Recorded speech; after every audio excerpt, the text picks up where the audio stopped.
Bismillahirrahmanirrahim. Assalamu alaikum, dear students. This is Miss Rabia, and today we are going to study the love songs of J. Alfred Prufrock.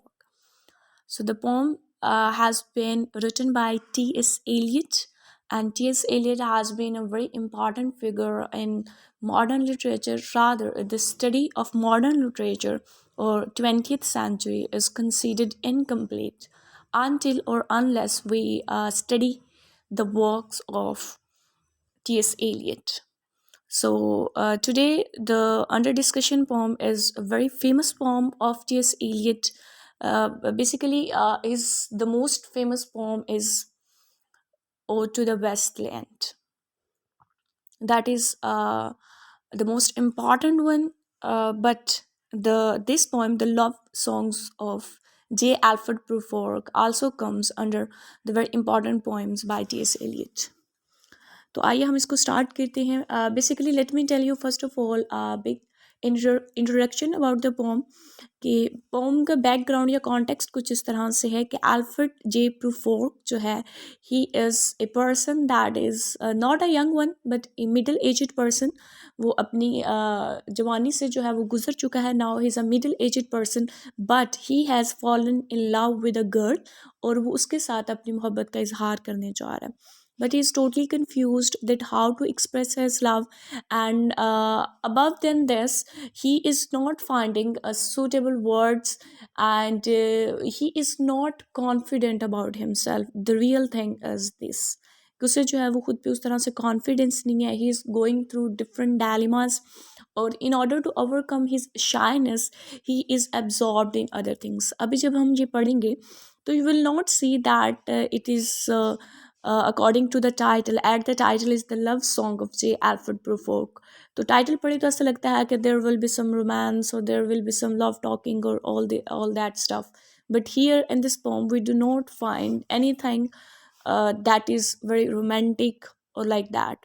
लेकिन इसमें main चीज़ आपको ये पढ़ने को मिलेगी कि हमारे जो एल्फ्रेड प्रूफोर्क है he is not confident about himself and he is just overcoming his shyness, overcoming his confusion, and he gives the description of all around the people are there. तो इस तरह के डिस्क्रिप्शन जो हैं वो हमें मिलती हैं. We find the description of city, we find the description of a gathering. He goes there and there are some people, he knows them well, so he just tells us about them as well. So let's start the poem. He says, let us go then, you and I. वो कहते हैं आओ हम चलते हैं. You से मुराद जो है it is a presumed reader, जो रीडर उसके पढ़ने वाले हैं. They also can be called you. So let us go then you and I. आओ चलते हैं तुम और मैं. When the evening is spread out against the sky, कि जब शाम जो है वो आसमान पर फैल जाती है. Like a patient etherised upon a table. बिल्कुल इसी तरह ही has used a simile here. वो कहते हैं कि बिल्कुल इसी तरह कि जैसे कि एक पेशेंट हो, एक मरीज़ हो और वो इथराइज्ड हो चुका हो. इथराइज्ड मीन्स बिल्कुल सुन हो जाना. जैसे किसी भी पेशेंट का ऑपरेट करने के लिए उसको पहले सुन किया जाता है और बेहोश किया जाता है.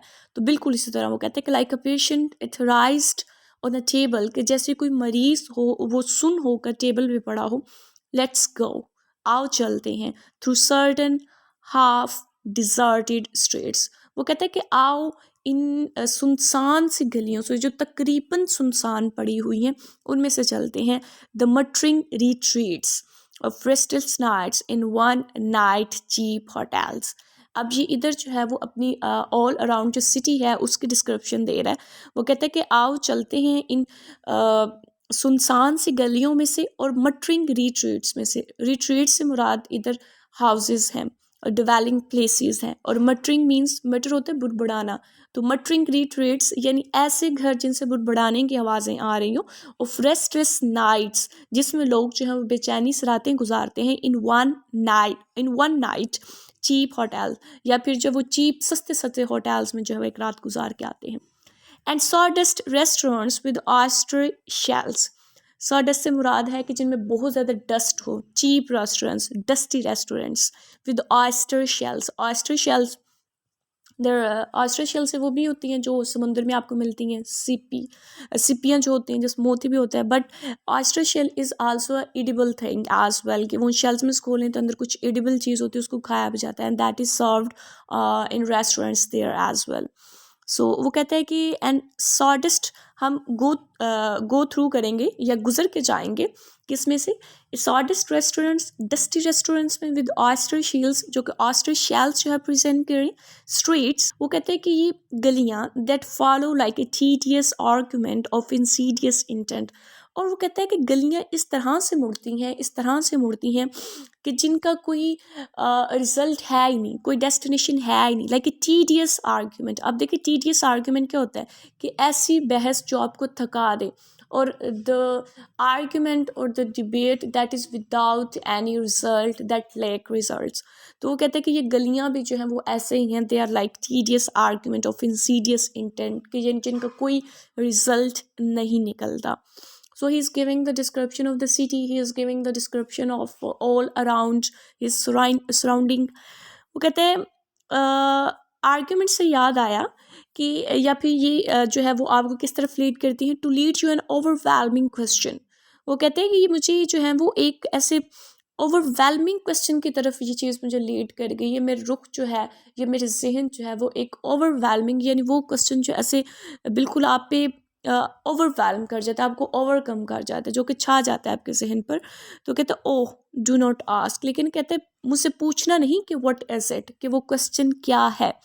Let us go and make our visit. वो कहते हैं छोड़ो इन बातों को, ये छोड़ो, मैं क्या बातें लेके बैठ के हूँ, आओ चलते हैं और अपना विजिट पे करके आते हैं, वहाँ चलते हैं जहाँ हमने विजिट करना है जिस जगह को. देन अब हमारा जो पोइट है वो एक गैदरिंग पे पहुंचा है, और उस गैदरिंग में क्या है, वो कहता है कि इन द रूम, एक कमरे में, the women come and go, औरतें आती हैं और जाती हैं, टॉकिंग ऑफ माइकल एंजलो. वो माइकल एंजलो की बातें कर रहे हैं. Michael Angelo was a very famous painter, तो वो उसकी जो है वो बातें कर रहे हैं. The yellow fog that rubs its back upon the window pens. अच्छा, अब ये जो स्टैंजा है, he will be talking about the fog, कि वो जो धुंध है या कोहर है, वो बाहर जो है वो इस कदर ज़्यादा है, इस कदर ज़्यादा है कि इट इज़ ऑल अराउंड. और इधर जो है वो उसने it's he has not talked directly that fog is all around, बल्कि उसने बड़ी जो है वो एम्बिग्विटी के साथ और इमेजरी के साथ जो है वो उसने उसको इस्तेमाल किया हुआ है.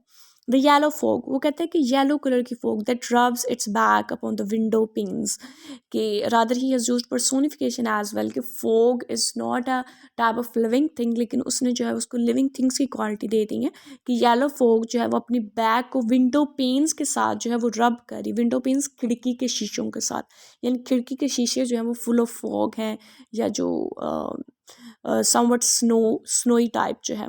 The yellow smoke that rubs it's मजल ऑन द विंडो पेन्स, और येलो स्मोक जो है वो अपनी मजल जो है वो भी विंडो पेन के साथ जो है वो प्रेस कर रहा है या रब कर रहा है. A fog is there, smoke is there, like it is a winter season. A licked its tongue into the corners of the evening, और जो फोक है, अच्छा इसने उधर कैट इमेजरी इस्तेमाल की ना, बिल्कुल लाइक अ कैट, और एनिमल इमेजरी इस्तेमाल किया, लेकिन मज़ल जो है, मज़ल जैसे उर्दू में इसका जो तर्जमा है वो थूथ नहीं होता है, लाइक किसी भी डॉग डॉग का जो एक फेस कह लें या मुंह कह लें, ठीक है, तो वो आगे जो बड़ा हुआ है, लाइक बफलोज का जो मुंह है, ठीक है, वो उनकी मज़ल होती है, ठीक है. तो वो उसने एक एनिमल के साथ जो है फोक को कंपेयर किया हुआ है. वो अगर licked its tongue into the corners of the evening, और जो फोग है वो बिल्कुल जो है वो रात तक जारी है, और रात को भी जो है वो उसने अपनी लपेट में ले लिया है. लिंगर्ड अपॉन, और वो लिंगर किए हुए, हॉवर किए हुए, छाई हुई है, ठहरी हुई है, अपॉन द पूल्स, पूल्स पर, दैट स्टैंड इन ड्रेन्स, जो कि ड्रेन्स पर भी है. ड्रेन्स हियर मीन्स नाले, नदी नाले, यानी जो फोग है वो पूल्स पे भी है, लाइक स्विमिंग पूल्स वगैरह, और ड्रेन्स नालों में भी है. Let fall upon its back the soot that falls from chimneys, और वो फिर फोग क्या करती है, वो अपने अंदर जज़ब कर लेती है. Let the smoke, the suit. Suit क्या होती है? सूट कालक को कहते हैं। लाइक चिमनीज जो होती है ना, लाइक या ये जो ईंटें बनाने वाले भट्टे भी होते हैं, ठीक है, जब उन पे वर्क हो रहा होता है तो क्या होता है कि धुआं उठ रहा होता है, ठीक है, उसे हम सूट भी कहते हैं। सूट वैसे काले को कहते हैं। तो वो जो काला सा धुआं है वो भी फोग में मिक्स हो जाता है। फोग उसको अपने अंदर जज़ब कर लेती है, उसको अपने अंदर मिक्स कर लेती है। सो फोग में जब स्मोक हो गया तो इट बिकम्स अ स्मोक। तो smoke is all around there. Get slipped by the terrace made a sudden leap। ये अभी भी फोक की ही बात हो रही है कि वो टेरेस से भी स्लिप करती है और फिर जो है वो एक सडन जंप लगाती है। अब देख रहे सडन लीप, लीप और लिक्ड इट्स टंग, ये सारी जो चीज़ें हैं these are related to the cats. तो उसने कैट इमेजरी इस्तेमाल की हुई है। And seeing that it was a soft October night. और फिर इधर हमारा पोइट जो है वो समहाउ हमें टाइम बताने की कोशिश करता है और he tries to tell us about the setting. और वो कहता है कि फिर मुझे ख्याल आता है, फिर मैं देखता हूँ कि ये एक अक्टूबर की नाइट, विंटर सीजन है, ठंड है वहाँ पे। Curled once about the house and fell asleep। फिर से जो है वो रात और फोक की बात करता है कि उसने जो है वो it has enveloped the house और then it goes to sleep. Next stanza वो कहता है and indeed there will be time. अच्छा, अब वो फिर से उसे याद आता है कि he is here to propose his beloved, कि वो तो उसको जिससे मोहब्बत करता है उसको प्रपोज करने आया, लेकिन वो क्या इधर उधर की जो है वो बातें करने लग गया। अच्छा, इधर उधर की जो बातें हैं, these things show his confusion, his lack of confidence। when person is not confident he just beats about the bush। वो इधर उधर की बातें करते हैं। तो अब इसके पास इतना ज़्यादा कॉन्फिडेंस नहीं है तो अब इधर उधर की बातें कर रहे हैं, फोग है, स्मोक है और माइकल की बातें हो रही हैं, ठीक है। फिर लेकिन वो कहता है कि मेरे पास काफ़ी टाइम है। And indeed there will be time. वो कहता है कि मेरे पास इतना टाइम होगा for the yellow smoke that slides along the street rubbing its back upon the windows panes. अच्छा, अब ये दोनों लाइन्स जो हैं for the yellow smoke that slides along the street rubbing its back upon the window panes, ये सारे दोनों जो हैं दीज आर रिपीटेड लाइन्स। ये ऊपर भी यही उसने बात की थी। तो ये जो रिपीटेड लाइन्स है दे शो कि वो कंफ्यूज है, उसे समझ नहीं आ रहा, वो वही बात दोबारा कर रहा है। वो फिर से जो है वो येलो स्मोक के बारे में बात कर रहा है। लेकिन फिर वो कहता है देर विल बी टाइम, इतना वक्त होगा, देर विल बी टाइम, भाई इतना वक्त है मेरे पास to prepare a face to made the faces that you made, कि मैं अपने आप को जो है वो रेडी कर लूँ, अपने आप को बिल्कुल रेडी कर लूँ किसी भी चीज़ को फेस करने के लिए। Like he is going to propose so he had to face any situation. वो कहते हैं there will be time to murder and create. वो कहते हैं मेरे पास इतना टाइम है, इतना टाइम है कि इवन उसमें एक मर्डर भी किया जा सकता है और कुछ चीज़ क्रिएट भी की जा सकती है। Like he is thinking that he has enough time and time for all the works and days of hands. और वो कहता है कि इतना ज़्यादा टाइम मेरे पास है कि सारे काम जो है वो कंप्लीट किए जा सकते हैं। That lift a drop and question on your plate. और इतना ज़्यादा टाइम है कि कोई भी एक क्वेश्चन जो है that can be ponder over, कि उस पर सोचा जा सकता है, जो एक प्लेट में रख के आपको दिया जा सकता है। Time for you, time for me, आपके लिए भी वक्त है, आपके पास भी वक्त है, मेरे पास भी वक्त है।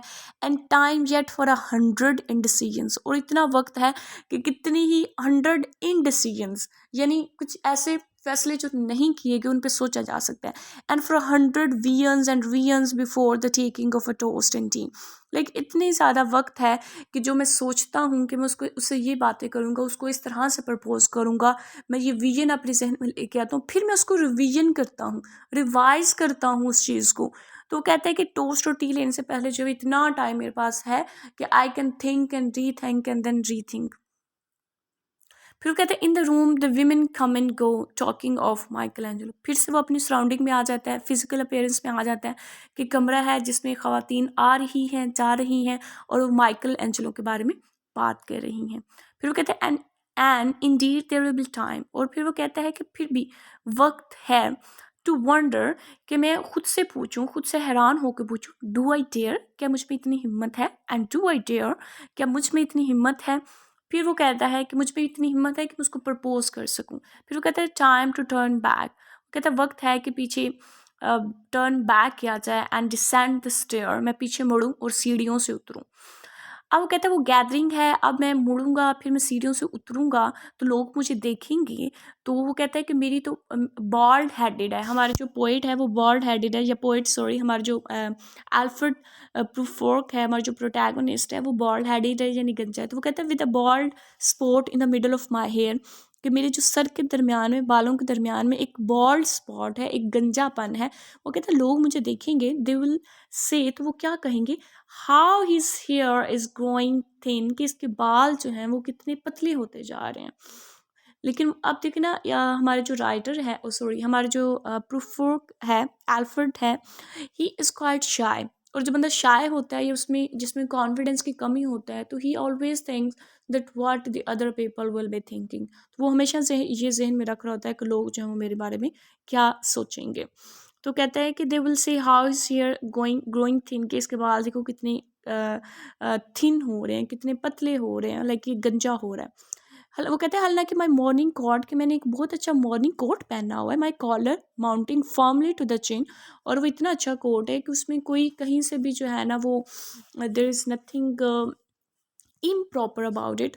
कॉलर का जो कोट है वो भी चिन तक है, and my necktie and my necktie rich and modest, और मेरी जो नेक टाई है यानी जो मेरी टाई है वो रिच है, मॉडेस्ट है, बहुत खूबसूरत है और बड़े अच्छे तरीके से बंधी हुई है, but asserted by a simple pin, और लेकिन फिर जो है एक पिन के साथ मैंने उसको असर्ट किया हुआ है। वो कहते हैं दे विल से, फिर वो लोग क्या कहेंगे, but how is arms and legs are thin, फिर कहते हैं लोग मुझे कहेंगे कि देखो इसके बाजू और लेग्स कितनी पतली हैं। This thing show this thing shows that the protagonist has gone apart from his young age, he is entering into old age, or like middle age में जो है वो दाखिल हो चुके हैं। वो कहते हैं डू आई डेयर, क्या मुझ में इतनी हिम्मत है, क्या मैं हिम्मत करूं, डिस्टर्ब द यूनिवर्स, कि मैं उससे अपनी मोहब्बत का इजहार कर दूं और पूरी दुनिया को हिला के रख दूं। In a minute there is time, वो कहता है फिर थोड़ा सा टाइम है, for decisions and ruins which a minute will reverse. फिर वो कहता है कि मैं जो भी डिसीजन लेता हूँ और फिर उनको मैं रिवाइज़ करता हूँ कि आइदर कि ये मेरे डिसीजन ठीक हैं या नहीं है, और फिर 1 मिनट बाद जो है मैं उनको रिवर्स कर देता हूँ, यानी जो सोचता हूँ, जो प्लान करता हूँ, वो फिर से रिवर्स हो जाती हैं। अच्छा, apart from this thing, like protagonist there and he has fallen in love with a girl and he is going to express his love, इसके अलावा भी जो है इसकी जो सारी थिंकिंग्स एंड थॉट्स हैं ये मॉडर्न मैन को रिप्रेजेंट कर रही है। Like modern man is always busy in such type of thinking dilemma, कि हमें जब भी कोई काम करना होता है कि what we are doing, we are just absorbed in unnecessary thinkings, हम जो है वो इधर उधर की बातों में मसरूफ़ हो जाते हैं, और we have lack of confidence, और we are just thinking that what other people will say, and we keep on delaying things. जो असल बात होती है, असल काम होता है, हम उसको डिले करते जा रहे होते हैं। वो कहते for I have known them all, फिर अब हमारा पोइट कहता है कि ये जो पार्टी में, इस गैदरिंग में जितने भी लोग हैं मैं उन सबको जानता हूँ। For I have known them all already, मैं इनको बहुत अच्छे तरीके से जानता हूँ। नोन देम ऑल, मैं इन सबको बड़े अच्छे तरीके से जानता हूँ। Have known the evenings, mornings, afternoons, वो कहते हैं मैं तकरीबन सारा सारा दिन यहाँ पे रहा हूँ। I have मयर्ड out my life with coffee spoons, मैंने यहाँ बैठ के बड़ी बड़ी जो है वो बहुत ज़्यादा कॉफ़ी पी हुई है। I know the voice dying with the dying fall, breathe the music from a farther room, so how should I presume। वो कहता है कि मैं कुछ आवाज़ें सुनता हूँ किसी बहुत दूर वाले कमरे से, जहाँ से अब म्यूज़िक ज़्यादा तेज़ हो रहा है, ठीक है, और जो लोगों की बातें करने की आवाज़ें वो डाई कर रही हैं, वो आहिस्ता आहिस्ता मदम हो रही है, क्योंकि म्यूज़िक जैसे तेज़ होता जा रहा है आवाज़ें जो है वो कम हो रही हैं। वो कहता है so how should I presume, तो कहता है फिर मैं कैसे हिम्मत कर लूँ, कैसे जाकर जो है उसे प्रपोज करूँ। And I have known the eyes already, known them all, और वो कहते हैं मैं इन सब आँखों को भी जानता हूँ। अच्छा, ये जो आइज़ उसने कहा है, आगे जाके वो आर्म्स की बातें करेगा कि आई नो द आर्म्स, तो सिंपली इसका मतलब ये है कि वो उन लोगों को बड़े अच्छे तरीके से जानता है। वो कहते हैं and I have known the eyes already, known them all, the eyes that fix you in a formulated phrase. वो कहते हैं ये आंखें ऐसी हैं, इन सब की आंखें ऐसी हैं कि जो आपको इतना घूरेंगी कि आपको जो है जगह पे स्टक कर देंगी। फॉर एग्जाम्पल वो कहते हैं कि जब मैं उसको प्रपोज करूँगा तो ये सारे लोग तो मुझे घूरने लग जाएंगे, और I will be in a formulated phrase, like I will be fixed somewhere, and I when I am in formulated sprawling on a pen. वो कहता है कि जी सब मुझे इतना घूरेंगे कि मुझे ऐसा लगेगा कि इन्होंने मुझे एक पिन के साथ दीवार में गाड़ दिया। When I M pinned and wriggling on the wall, then how should I begin to spit out all the butt ends of my D's and V's, and how should I presume?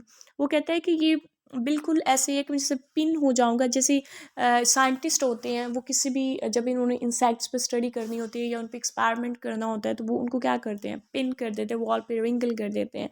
तो फिर वो कहता है कि मैं किस तरह से शुरू करूँ to spit out all the birds ends of my days and ways, कि मैं सब कुछ ख़त्म कर दूँ। बर्ड्स एंड्स होते हैं ये जो सिगरेट आप पीते हैं तो पीछे रह जाते हैं, तो he is talking about his casual routines. तो वो कहते हैं कि मैं कैसे उस चीज़ को ख़त्म कर दूँ, एंड हाउ शुड आई परज्यूम, फिर मैं कैसे हिम्मत करूँ। And I have known the arms already, known them all. Again, he is talking about his acquaintance with them. वो कहते हैं मैं इन सबको जानता हूँ, मैं इन बाजुओं को भी जानता हूँ। Arms that are braceleted, वो बाजू जो कि जिन पे ब्रेसलेट बंधे हुए हैं, and white and bare, जो कि सफ़ेद हैं, अनड्रेस हैं, बेयर मीन्स कि जिन पे कोई कपड़ा ना हो, but in the lamp light, लेकिन ये जो लैम्प की लाइट जब इन पे पड़ती है ना, down with light brown hair, तो फिर मैं देखता हूँ कि इन बाजुओं पर जो है वो छोटे छोटे ब्राउन हेयर भी हैं, छोटे छोटे बाल भी हैं। तो writer is quite vigilant in observation, और other Alfred J Prufrock is quite vigilant in observation. वो कहते हैं is it perfume from a dress. अब वो जो है वो मेंटली अनकम्फर्टेबल हो रहा है। वो कहते हैं मैं इतना अनकम्फर्टेबल क्यों हो रहा हूँ, is it a perfume from a dress, या किसी लिबास से कोई ऐसी खुशबू आ रही है that makes me so digress, जो मुझे इतना ज़्यादा डाइग्रेस कर लिया, अनकम्फर्टेबल कर लिया, डिट्रैक्ट कर लिए। Arms that lie along a table, वो कहते हैं वो बाजू जैसे टेबल पे पड़े हुए हैं, and wrap about a shawl, और कुछ जो हैं वो शॉल में लिपटे हुए हैं। And should I then presume, वो कहता है कि क्या अब मैं हिम्मत करूँ, and how should I begin, और कैसे शुरू करूँ, which are the words that are suitable for expressing the love. तो कहता है कि मैं कैसे कैसे जो है वो अपने इस मोहब्बत का इजहार करूँ। So we have read almost like half poem हमने पढ़ ली है, and I think this is enough because this is a lengthy one. ये पोइम थोड़ी सी लंबी है तो हम इसको दो पार्ट्स में करेंगे। तो वन वी हैव डन, आधी ऑलमोस्ट हमने पढ़ ली है, तो आधी जो है वो इंशाल्लाह हम नेक्स्ट पार्ट में पढ़ेंगे। तो you are directed to read the summary of the poem from any book or from Google or from any website in order to have a better understanding. So goodbye from my side, and see you soon with the next part.